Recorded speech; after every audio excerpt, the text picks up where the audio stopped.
Good morning. Hey everybody, it's Irene with BrainStorm Acres, and this is our tent city. Actually, it's the greenhouse. This is what it looks like in the morning when I come out here, and it's kind of funny. We're still having very chilly nights, so I'm still giving them a wee bit of cover. I wait until... Just had an alarm go off, which I have learned from experience turns off my videos. Anyway, so, this is what it looks like every morning when I come out when it's cold. We were down in the 20s last night, so I just give everybody a little wrap up with some row cover. A lot of these plants could do fine without it. I just figure it's a little bonus in terms of stressing them less than I have to. So let me unwrap these guys and we'll give you a tour. Okay, here we are unwrapped. So, if you've been following us, there's Rufus down the end watching us. He's going, oh no, Mom's going to make another video. How boring can he get? Anyway, if you've been following us for a while, you know we've been growing this stuff since, gosh, I don't know, a while. I don't remember when we actually started up this stuff. It was not as early as I wanted to, but in the long run, it has worked out, and that's kind of what matters. Spinach. Time to harvest again for another spinach salad. There's one plant in here that is not spinach, and that is that. That is a potato. My guess is Appalachian blue. There's been Appalachian blue potatoes popping up in there for a couple of years. And no matter how carefully I search through, I never seem to be able to get them all out. And I just don't worry about it anymore. Rufus, you need to move. Thank you. Okay, so let's see. We have kohlrabi. Now, we harvested kohlrabi. We harvested our biggest ones the other day. They were in there. Those were Quick Star, and they were super delicious. We had our first kohlrabi slaw of the season, and yeah, I'm looking forward to more. Since once we took two out of there, the biggest ones, and that means that they'll start getting fatter faster. I'm trying on some of my newer plantings to have them less crowded to see how much that helps. And I think it will help. Anyway. Cabbage. Broccoli. We harvested the broccoli the other day and had a nice dinner. That's purple kohlrabi. Still haven't got any bulbing on that. I don't know. Just not sure what to do with those guys. Mini broccoli. We harvested some out the other day. And as you can see, they're starting to produce more little mini broccolis. They produce pretty quickly once they get going. So, I did take out some little ones that were underneath here that were really getting squished. And I moved them over down farther on the beds, and you'll get to see them later. Swiss chard. I think I need to harvest Swiss chard and cook some for dinner. This plant is taking over the planet, and it's kind of shading out some of its buddies back here. So, the plan was to just let this thing go. Now, we don't know what this is. We've been thinking it was... We were thinking it was carrot. Honestly, the leaves don't smell like carrot, and it's not, we have never grown fennel, and it's not, dill. I may just yank this sucker out, because I don't know what it is. We thought it was carrot when it first popped up, and there are other carrots that did pop up. See, there's some more carrots over there. But we don't know. And I'm beginning to lose my patience with this guy because he's getting huge. These are carrots. We planted those ourselves. That over there is... I think that's broccoli. Let me check. Nope, sorry, that's cabbage. Problem with anything in the cabbage family is it looks like the same sort of thing. Yeah, so those are cabbage. Those are Catarina. And those were taken out of another pot where they were too close together. Spinach and a volunteer tomato, and another one of those things. So hopefully when we yank that guy, we'll figure out what it is. Pak choy. I've already harvested a couple of pak choys out of here, and I could easily harvest a couple out right now. Got to think about that. Need to do a stir fry and use up some of this pak choy. Lettuce. There was supposed to be red lettuce and green lettuce in there. Don't ask me what happened to the red lettuce, but the green lettuce is done fine, and I'm happy. Radishes. 3 different kinds. Roxanne and Champion were the first, and then I put in Cherry Bells.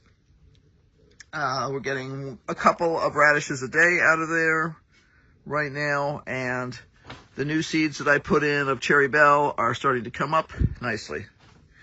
Probably not quick enough. In other words, we'll probably run out of radishes in there somewhere, but oh well. Tiara cabbage. Now, you'll want to see some things like this under some of these things. Those are ground cherries. I have gone through and harvested out a bunch of ground cherries and transplanted them. More about that later. Tiara cabbage, 3 of them, and 1 pak choy.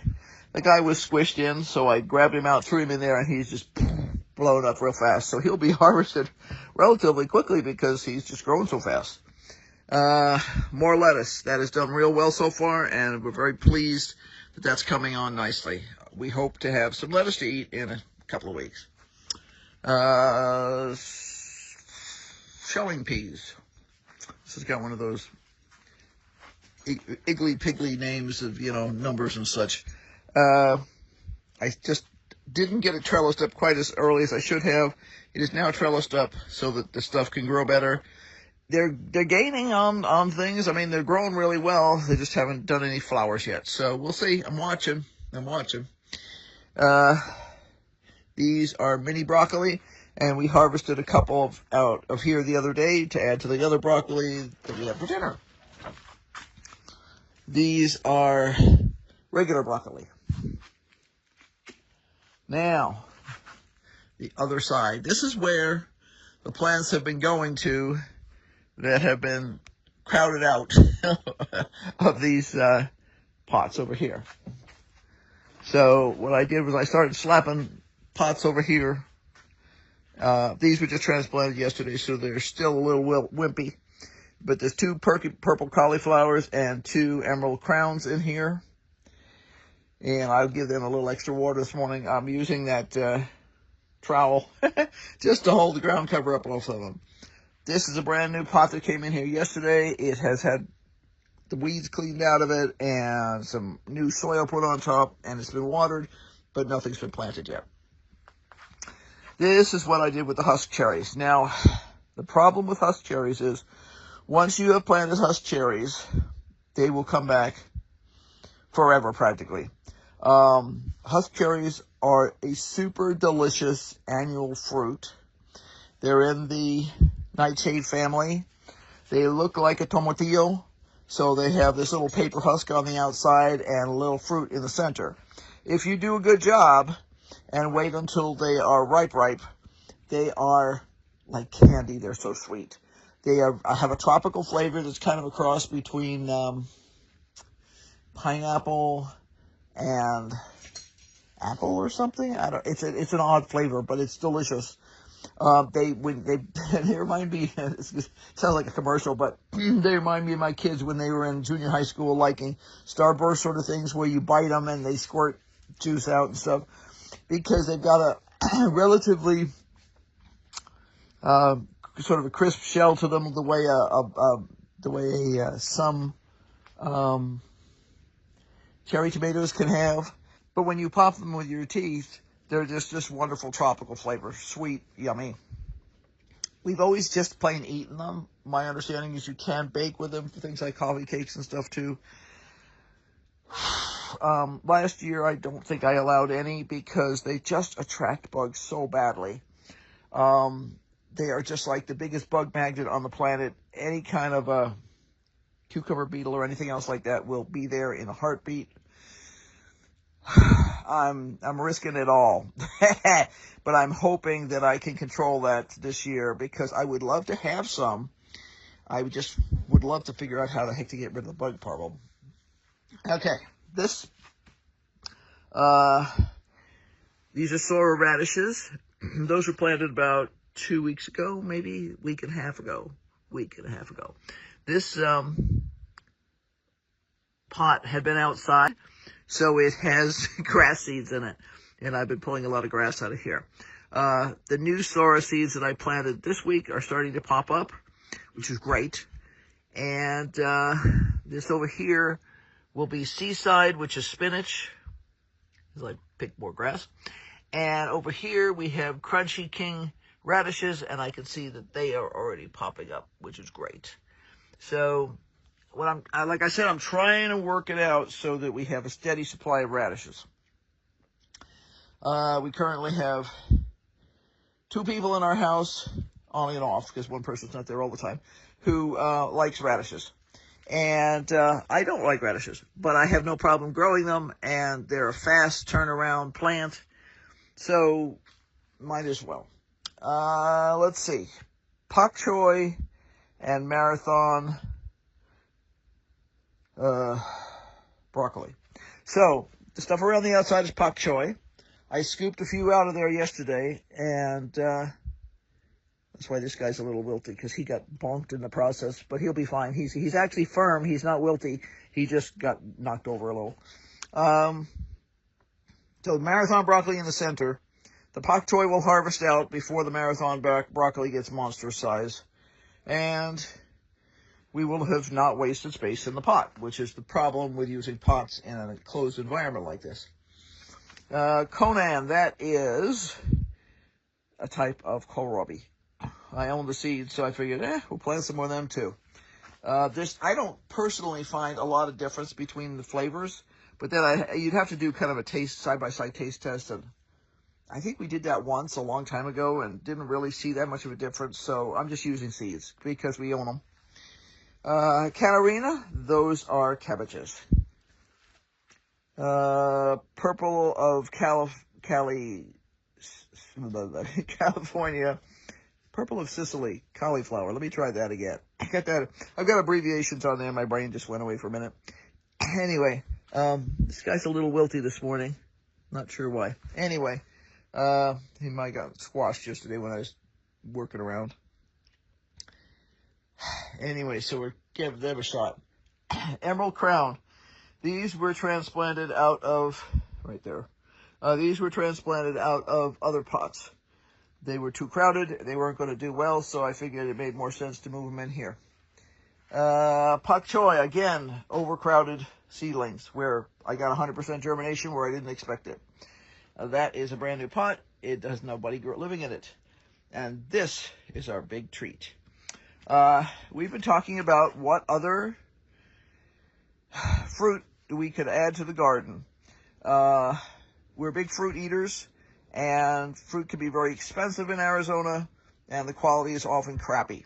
So we decided that we would experiment and possibly get a fig tree. Well, we were at Home Depot the other day, and or as my friends would call it, Home Depot, and they had bulbs and early plant things like raspberries and blackberries and onions and, all that kind of stuff. Now, we live in a different climate than than one of our Home Depots is in. So we have a choice of either going northeast and going to Flagstaff, which is higher in altitude than we are, so it's later in the season, before anything happens there, or we can go down to Prescott, which is warmer than we are. So we happen to be down in Prescott for other things and saw that they had some of their early plants in. Now, when we were up in Flagstaff, they had nothing the other day, and it reminded me that I do this not every year, but pretty close to every year. I'm thinking in terms of getting things mulched and getting going on things, and yeah, you go up to Flagstaff and they got nothing, because everything's still covered with snow. Well, everything is sometimes still covered with snow here too, but you buy your mulch ahead of time so that when you have a good day, you can get the work done. That's just the way we operate because, you know, we do have schedules and lives and other things to do. So anyway, long story short, they had fig trees there.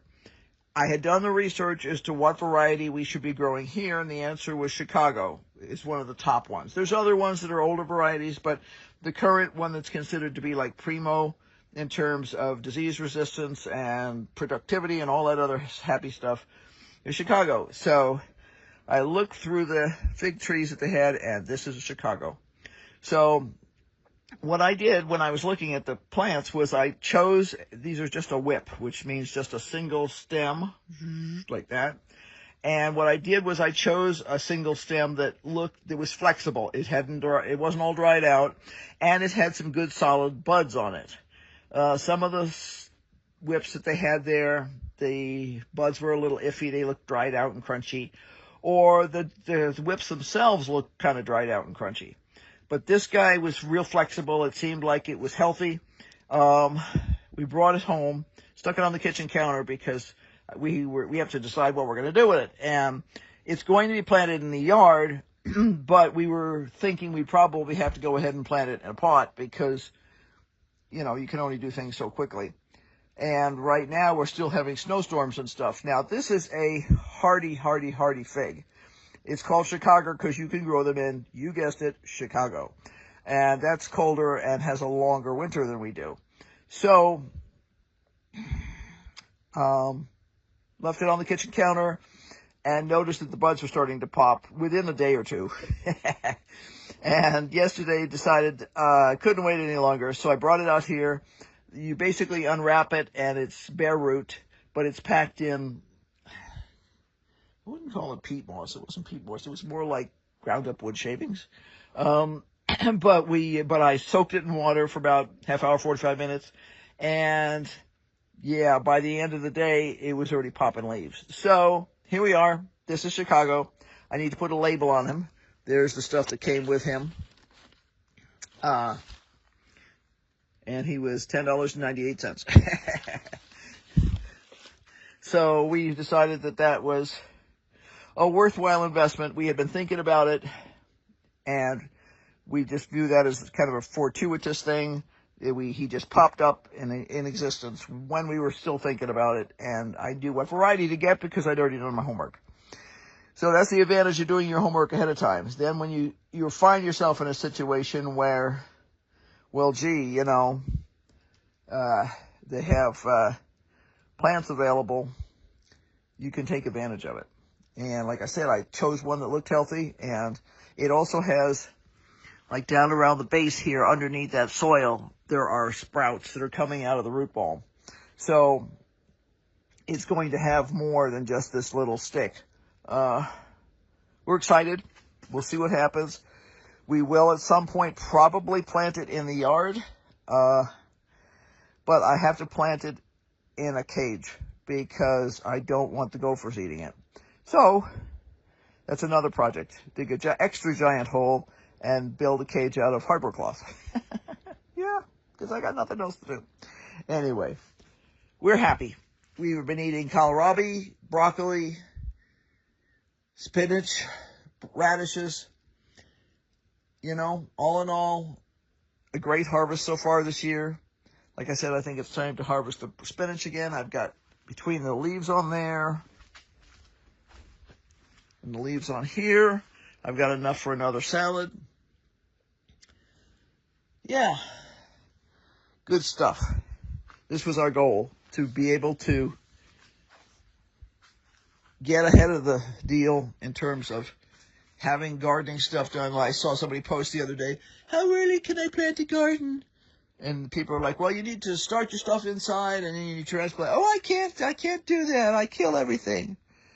And as I said, if you can't do that, then you can't have a garden here that's very worthwhile, because you have to be able to transplant tomatoes and peppers and things like that out into the garden. And if you're really serious about this and you really want a garden, you have to be able to either protect your stuff or start out with a larger seedling a lot of times, because even things like squash and pumpkins and things like that, a lot of times if you just put them out, the gophers or the rats or the mice will come in and they'll just decimate the darn things. If you have plants that are a little bit bigger, they've got a better chance, but you still need to be prepared to protect them. And we're working on that right now. We're working out the details, and we've got some hardware cloth in stock already. Yeah, lots to do. So, hope you enjoyed a view of our greenhouse and my sleeping duck, who's way down there. He's already done his inspection. He knows there's no mousies or rats in any of the mouse traps. So he says, I've done my job. So I'm just going to take a nap until Mom's done. I have several deadlines today, newsletters and other things. So yeah, got to get back to work. But until later, bye. And keep on brainstorming, because obviously we are